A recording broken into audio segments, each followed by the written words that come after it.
هەوڵەکانی ئەمینداری یەکگرتوو بۆ دروستکردنی بەرەیەکی هاوبەش شکست دەهێنێت.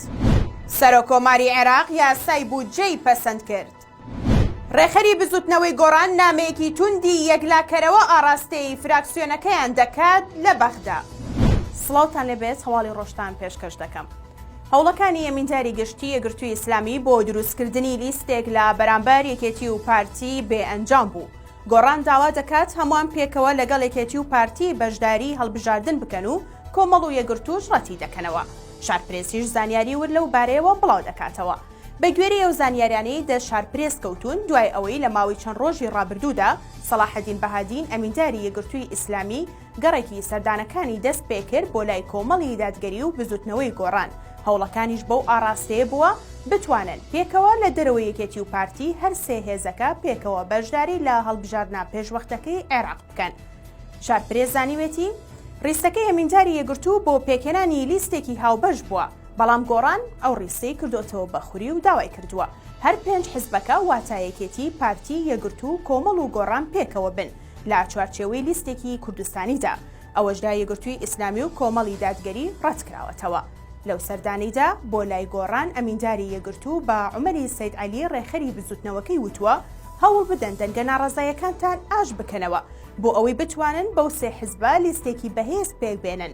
بەڵام گۆڕان مەیلی لەوە بووە کە لەگەڵ یەکێتی و پارتی بمێنێتەوە و پێشنیازەکەی سەلاحەدین بەهادینی بۆ پێکێنانی لیستێک لە بەرامبەر یەکێتی و پارتی ڕەت کردوتەوە و داوای کردووە ئەوانیش لەگەڵ یەکێتی و پارتی بەشدار بن بۆ ئەوەی لای دەنگدەرانی تووشی ئیحراجی نەبێت و بەتەنها نەچێتە بەرەی دووهێزی دەسەڵاتەوە. دوای تێپەڕاندنی یاسای بودجەی گشتی عێراق بۆ ساڵی 2021 ئەمڕۆ سەرۆکۆماری عێراق یاساکەی پەسەند کرد. لا پەیامێکیشدا جەختی کردەوە لەسەر جێبەجێکردنی بڕگەکانی یاساکە بەو جۆرەی بەرژەوەندی سەرجەم هاوڵاتیان بپارێزێت و پشتیوانی چاکسازی دارایی و بەگشتداچوونەوەی گەندەڵی بکات. بە گوێرەی ڕاگەنراوێکی سەرۆکایەتی کۆمار ئاماژە بەوە کراوە دکتۆر بەرهەم ساڵح سەرۆکۆماری عێراق ئەمڕۆ پێنجشەممە یاسای بودجەی گشتی بۆ ساڵی 2021 پەسەند کرد. لە ڕاگەنراوەکەدا ئەوەش هاتووە لە میانی واژۆکردنی یاساکەدا سەرۆکۆمار جەختی کردەوە پەسەندکردنی یاساکە بۆ زامنکردنی پێداویستیە گرنگەکانی خەڵکە، هەروەها بۆ دابینکردنی شایستە داراییەکانی گشت موچەخۆران و خانەنشینانی عێراق و هەرێمی کوردستان و خەرجیە پێویستیەکانی حکومەتە بە جۆرێک دادپەروەری کۆمەڵایەتی بۆ تەواوی خەڵکی عێراق بهێنێتە دی.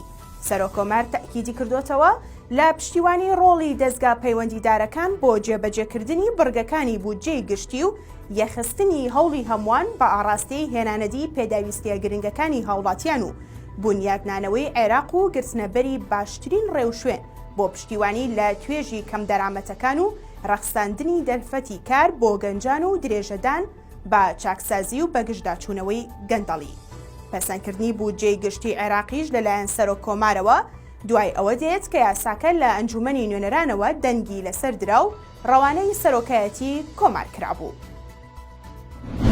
ڕێخەری بزوتنەوەی گۆڕان نامەیەکی یەکلاکەرەوە ئاراستەی فراکسیۆنەکەی لە بەغدا دەکات. عومەری سەید عەلی ڕێخەری گشتی بزوتنەوەی گۆڕان نامەیەکی توند ئاراستەی فراکسیۆنەکەی لە ئەنجومەنی نوێنەران دەکات و داوایان لێ دەکات یان بێنەوە ژێر چەتری بزوتنەوەکە و لە چوارچێوەی پەیڕە و پرۆگرامەکانی گۆڕان کار بکەن یان خواتان لەگەڵ.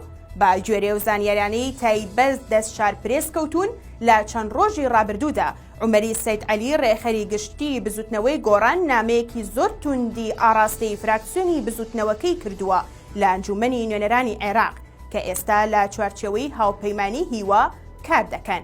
شارپرێس زانیوێتی ڕێخەری گشتی گۆڕان لە نامەکەیدا بۆ فراکسیۆنە پەرلەمانیەکەی لە بەغدا سەرباری بەتوندی ئیدانەکردنیان ئەوەشی پێڕاگەاندون وەک دوا ئینزار یان وەرنەوە ژێر پەیڕە و پرۆگرامی بزوتنەوەی گۆڕان یان خواتان لەگەڵ. ئەوەش زانراوە فراکسیۆنی گۆڕانیش لە بەغدا سەرقاڵی وەڵامدانەوەی ڕێخەری گشتی گۆڕانن، بەڵام تا ئێستا وەڵامەکە نەگەیشتۆتەوە گردی زەرگەتە. سەرچاوەیەکی ئاگادار لە فراکسیۆنی گۆڕان لە بەغدا تەواوی زانیاریەکانی شارپرێسی پشتڕاست کردەوە و ڕایگەیاند. نامەکەی ڕێخەری گشتی گۆڕان زۆر توندە و داوای خۆیەکلایکردنەوەی لە فراکسیۆنەکەی لە بەغدا کردووە. بە وتەی سەرچاوەکە ئێستا فراکسیۆنی گۆڕانیش سەرقاڵی وەڵامی نامەی ڕێخەرەکەیانن، بەڵام وەکو خۆی وتی تەنها دەبێت دکتۆر یوسف ناوەڕۆکەکەی ئاشکرا بکات چونکە ئەوە بابەتێکی ئەخلاقیە.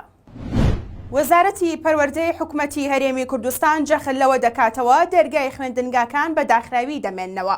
با گوێرەی ڕاگەندراوی وەزارەتی پەروەردە تاوەکو ئەنجامدانی کۆبوونەوەی لیژنەی باڵای بەرەنگاربوونەوەی ڤایرۆسی کۆرۆنا، تەواوی ناوەندەکانی خوێندنی سەر بە وەزارەتی پەروەردە حکومی و ناحکومی بە داخراوی دەمێننەوە.